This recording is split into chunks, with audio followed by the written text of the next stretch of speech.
Hi there. We are still a trail guide to the body, and we are still presenting quadratus lumborum on how to access it or how to palpate it. Okay, so we're proceeding to page 208. So when do you usually use your QL? If you're hiking up your hip when stepping over a big log, you're raising yourself up from a sideline position or lateral flexion, or you're doing a salsa, tango, and ballroom dancing. So if you can see the image here where the therapist is trying to palpate the QL. In this image here, partner in prone, lying your fingers along the corners of the quadratus lumborum.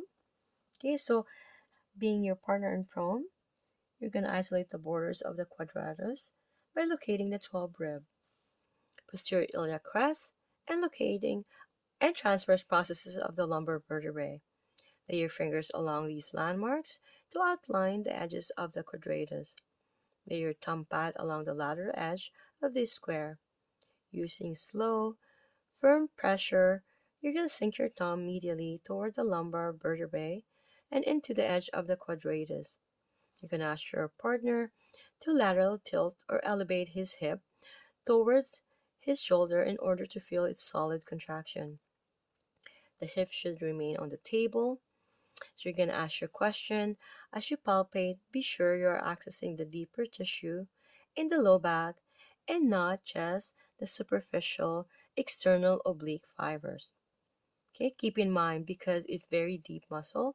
If you're um, trying to isolate it, you should be able to know and it should be able to have a technique how to do it properly. Okay, when your partner hits his hip, can you feel the lateral edge of the quadratus contract?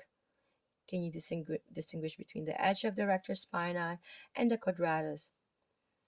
Okay, so you're going to look at the image here where the partner is in prone and the therapist is trying to access the lumborum starting at the lateral, right?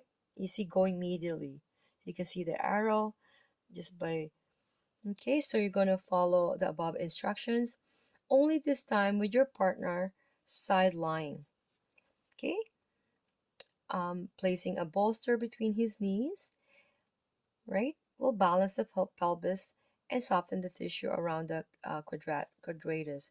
It's always a must that we put a bolster in between the knees, okay, because you want your client in a resting position, right? You don't want them tense. That way, the tissue will be, softened, like it said, or relaxed position. So this position will also allow the abdominal contents to shift away from where you are accessing. See you guys in the next page.